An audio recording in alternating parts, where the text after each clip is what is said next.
So ಸುಖಿ ಭವ ಸಿನಿಮಾದಲ್ಲಿ ನನಗೆ ಅವಕಾಶ ಸಿಕ್ಕಿದ್ದು ಬಂದು ನಮ್ಮ ಸಂತು ನಾನು ಶಾರ್ಟ್ ಫಿಲಮ್ ಮಾಡಿದ್ವಿ ಪಲ್ಪಿ ಪರಮೇಶ್ವರಿ ಅಂತ. ಈ ಕ್ಯಾರೆಕ್ಟರ್ ಬೇರೆ ಯಾರೋ ಮಾಡಬೇಕಾಗಿತ್ತು ಅಂತ ಶಶಿ ಸರ್ ರಾಜೇಶ್ ಸರ್ ಹೇಳಿದ್ರು. ಬಟ್ ಆ ಟೈಮಲ್ಲಿ ನಮ್ಮ ಶಾರ್ಟ್ ಫಿಲಮ್ ಚೆನ್ನಾಗಿದ್ದಾಗ ಸಂತು ಮುಂಚೆನೆ ಸಿನಿಮಾ ಮಾಡ್ತಾ ಇದ್ದ ಸುಖಿ ಭವ. ಅವಾಗ ಸರ್ ನೋಡಿ ಇವ್ರನ್ನ ಕ್ಯಾರೆಕ್ಟರ್ ಮಾಡಿಸ್ಬೋದು ಅಂತ ಕೇಳಿ ಕರೆಸಿ ರಿಹರ್ಸಲ್ ಮಾಡಿಸಿ ಈ ಕ್ಯಾರೆಕ್ಟರ್ ನನಗೆ ಸಿಕ್ಕಿದ್ದು. ಈ ಸಿನಿಮಾದಲ್ಲಿ ಒಂದು ಕಾಮಿಡಿ ಅಂದ್ರೆ ಇಷ್ಟು ದಿನ ಏನ್ ಶಾರ್ಟ್ ಫಿಲಮ್ ಮಾಡ್ತಾ ಇದ್ವಲ್ಲ ಆ ತರನೇ ಟ್ರ್ಯಾಕ್ ಹೋಗ್ತಾ ಇದ್ರು, ನಮ್ದೊಂದು ಸಪ್ರೇಟ್ ಟ್ರ್ಯಾಕ್ ಹೋಗ್ತಾ ಇದ್ರು. ನಿಮ್ಗೆ ಕೊನೆ ಸಿನಿಮಾದಲ್ಲಿ ತುಂಬಾ ಚೆನ್ನಾಗಿ ಕನೆಕ್ಟ್ ಆಗ್ತಾರೆ ಜನ. ಅಂದ್ರೆ ಸಿನಿಮಾ ಮುಗಿದ ಮೇಲೂ ಕಾಡೋ ಅಂತ ಕ್ಯಾರೆಕ್ಟರ್ ನಮ್ದು. ಅದು ಒಳ್ಳೆ ಆಪರ್ಚುನಿಟಿ ಕೊಟ್ಟು ಈ ತರ ಎಮೋಷನಲಿ ಒಂದು ಎಕ್ಸ್ಪೋಸ್ ಅಂದ್ರೆ ನಾನು ಯಾವತ್ತೂ ಎಮೋಷನಲಿ ಅಷ್ಟು ಜಾಸ್ತಿ ಮಾಡಿರ್ಲಿಲ್ಲ. ಸೊ ಅದೊಂದು ಅವಕಾಶ ಕೊಟ್ಟಿದ್ದಕ್ಕೆ ರಾಜೇಶ್ ಸರ್ಗೆ ಥ್ಯಾಂಕ್ ಯು ವೆರಿ ಮಚ್. ಆಮೇಲೆ ಅವ್ರ ಹತ್ರ ಮಾತಾಡ್ಬೇಕಾದ್ರೆ ನಂಗೆ ಅನ್ಸೋದು ಅವ್ರಿಗೆ ತುಂಬಾ ಒಳ್ಳೆ ವಿಷನ್ ಇರುವಂತ ಡೈರೆಕ್ಟರ್ ಅವರು. ಅದ್ಭುತವಾಗಿ ಕಥೆನ ಮಾಡೋಂಥ ಕೆಪಾಸಿಟಿ ಅವ್ರಿಗೆ 100% ಇದೆ. ಮುಂದಿನ ದಿನಗಳಲ್ಲಿ ಒಳ್ಳೆ ಕಥೆಗಳನ್ನ ಮಾಡ್ತಾರೆ. ಸುಖಿ ಭವನನು ಅದ್ಭುತವಾಗಿ ಬಂದಿದೆ ಸಿನಿಮಾ. ಎಲ್ಲರೂ ಸಪೋರ್ಟ್ ಮಾಡಿ ಥಿಯೇಟರ್ಲ್ಲಿ ಬಂದು ಸಿನಿಮಾ ನೋಡಿ. ಊಟ ಮಾಡಿದ್ಮೇಲೆಲ್ಲ ಸುಖಿ ಭವ ಅಂತ ಅಂದೇ ಅಂತೀರ, ಯಾಕೆಂದ್ರೆ ಪ್ರೊಡ್ಯೂಸರ್ ಊಟ ಅರೇಂಜ್ ಮಾಡಿಸಿದ್ದಾರೆ ಸರ್. ಖಂಡಿತ ಊಟ ಸಿಕ್ಕಿದ್ಮೇಲೆ ಸುಖಿ ಭವ ಆಗೇ ಆಗುತ್ತೆ. ಒಂದು ಖುಷಿ ಏನಂದ್ರೆ ಪ್ರೊಡ್ಯೂಸರ್ ನೋಡಿದ ತಕ್ಷಣ ನಮ್ಗೆ ಅನ್ಸೋದು ಸುಖಿ ಭವ ಅಂತ, ಡೈರೆಕ್ಟರ್ ನೋಡಿಸಿದ ತಕ್ಷಣನೇ ಸುಖಿ ಭವ, ಹೀರೋ ನೋಡಿದ ತಕ್ಷಣ ಸುಖಿ ಭವ, ಹೀರೋಯಿನ್ ನೋಡಿದ ತಕ್ಷಣ ಸುಖಿ ಭವ. ಆದ್ರೆ ಹೀರೋಯಿನ್ ಅವ್ರ ಜೊತೆ ನಮ್ದೇನು ಕಾಂಬಿನೇಷನ್ ಅಲ್ಲಿ ಇಲ್ಲ, ಆದ್ರೆ ಇಲ್ಲಿ ನೋಡಿದ ತಕ್ಷಣ ಸುಖಿ ಭವ ಅನ್ಸ್ಬಿಡ್ತು. ನಾನ್ ಕೂತಿಲ್ಲ, ಗ್ರಹಚಾರನೇ ತಂದು ಕೂರಿಸ್ಬಿಡ್ತು.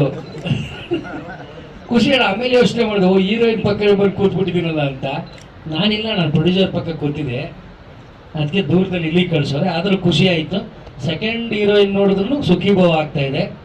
ಆಮೇಲೆ ನಮ್ಮ ಜಗ್ಗಿ ಸುಖಿ ಭವ, ಮತ್ತು ಗೌರವ್ ಶೆಟ್ಟಿ ಸುಖಿ ಭವ, ಆಮೇಲೆ ನಮ್ಮ ಹೀರೋ ಮಹೇಂದ್ರ ಸರ್ ಸುಖಿ ಭವ, ಡೈರೆಕ್ಟರ್ ಅಷ್ಟೇ. ಒಂದು ಏನಂದರೆ ನಾನು ಈ ಸಿನಿಮಾದಲ್ಲಿ ಮಾಡಿರೋ ಒಂದು ಸಣ್ಣ ಕ್ಯಾರೆಕ್ಟರ್ ಆದ್ರೂ ಒಂದು ಅದ್ಭುತವಾಗಿ ಅದನ್ನು ತೋರಿಸಿದ್ದಾರೆ ನಮ್ಮ ಡೈರೆಕ್ಟರ್ ಸರ್. ಬಹುಶಃ ನಾನು ತುಂಬ ಸಿನಿಮಾಗಳ ಕೆಲಸ ಮಾಡಿದ್ದೀನಿ, ಆದರೆ ಇಷ್ಟೊಂದು ಹಸಿವಿರೋ ನಿರ್ದೇಶಕರನ್ನು ನೋಡಿದ್ದು ನಾನು ಇದೇ ಫಸ್ಟ್ ಟೈಮು. ತುಂಬ ಅವರಲ್ಲಿ ಏನೋ ಒಂದು ಈ ಜನಕ್ಕೆ ಒಂದು ಎಂಟರ್ಟೈನ್ಮೆಂಟ್ ಆಗಿ ಒಂದು ಸಿನಿಮಾ ಇಂಡಸ್ಟ್ರಿಯಲ್ಲಿ ಏನಾದರೂ ಒಂದು ಕೊಡಬೇಕು ಅನ್ನೋ ಹಂಬಲ ತುಂಬ ಇದೆ. ಅದು ನಾನು ಪ್ರತಿನಿತ್ಯ ನೋಡ್ತಾನೆ ಇರ್ತೀನಿ. ಯಾಕೆಂದರೆ ಈ ಸಿನಿಮಾ ಎಡಿಟಿಂಗ್ ಹಂತದಿಂದ ಹಿಡಿದು ಇಲ್ಲಿವರೆಗೂ ನಾನು ಟಚ್ಚಲ್ಲಿ ಡೈಲಿ ಮಾತಾಡ್ತಾ ಇರ್ತೀವಿ ನಾನು ಸರ್ ಸಿನಿಮಾ ಬಗ್ಗೆ.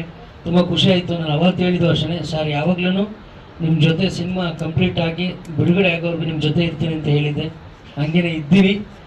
ಇದನ್ನು ನೋಟ್ ಮಾಡಿಕೊಂಡು ಸುಖಿ ಭಾವ ಮಾಡಿ. Thank you.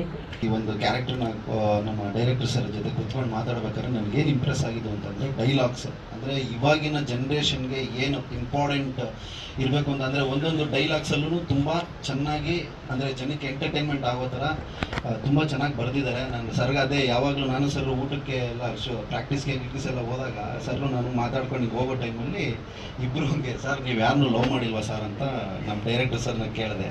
ಅದಕ್ಕೆ ಅವರು ಸರ್ ಸೀಸನ್ ತಕ್ಕನಂಗೆ ರೀಸನ್ ಕೊಡದೆ ಎಲ್ಲ ಹೋಗ್ಬಿಟ್ರು ಸರ್ ಅಂತ ಅವ್ರು ನನಗೆ ಹೇಳ್ತಿದ್ರು. ಸೊ ಸರ್ ಸಖತ್ತಾಗಿದ್ದಲ್ಲ ಸರ್, ಇದನ್ನೆಲ್ಲಾದ್ರೂ ಒಂದು ಸೀನ್ ಹಾಕೊಬೋದಲ್ಲ ಅಂತ ಸರ್ಗೆ ಹೇಳಿದೆ. ಹಂಗಂದಿದ ತಕ್ಷಣ ಅದು ಮಧ್ಯದಲ್ಲಿ ನೋಡಿ ಹೇಳ್ಬೋದು, ಅದು ಲಾಸ್ಟಲ್ಲಿ ಟೀಸರಲ್ಲಿ ಅದು ಬರುತ್ತೆ. ತುಂಬ ಚೆನ್ನಾಗಿ ಅದ್ಭುತವಾಗಿ ರೈಟಿಂಗು. ನನಗೆ ಸ್ಕ್ರೀನ್ ಪ್ಲೇ ಇನ್ನೊಂದು ವಿಷಯಕ್ಕಿಂತ ನಿಮಗೆ ಡೈಲಾಗ್ಸ್ ಮಾತ್ರ ತುಂಬ ಎಂಟರ್ಟೈನಿಂಗ್ ಆಗಿದೆ, ಎಲ್ರಿಗೂ ಇಷ್ಟ ಆಗುತ್ತೆ. ಸೊ ಇದರಲ್ಲಿ ನಾನು ಹೀರೋ ಫ್ರೆಂಡ್ ಕ್ಯಾರೆಕ್ಟ್ರು ಮಾಡಿದ್ದೀನಿ. ಸೊ ಅವ್ರ ಜೊತೆನೇ ಟ್ರಾವೆಲ್ ಆಗುತ್ತೆ ನನ್ನ ಕ್ಯಾರೆಕ್ಟ್ರು. ಸೊ ಒಂದು ಒಳ್ಳೆ ಕಾಮಿಡಿಯಾಗಿ ನಿಮ್ಮನ್ನು ನಗಿಸುವಂಥ ಮತ್ತೊಂದು ಪ್ರಯತ್ನ ಮಾಡಿದ್ದೀನಿ. So thank you so much. ಎಲ್ರಿಗೂ ಒಳ್ಳೆಯದಾಗಲಿ. ಸುಖಿ ಭವ.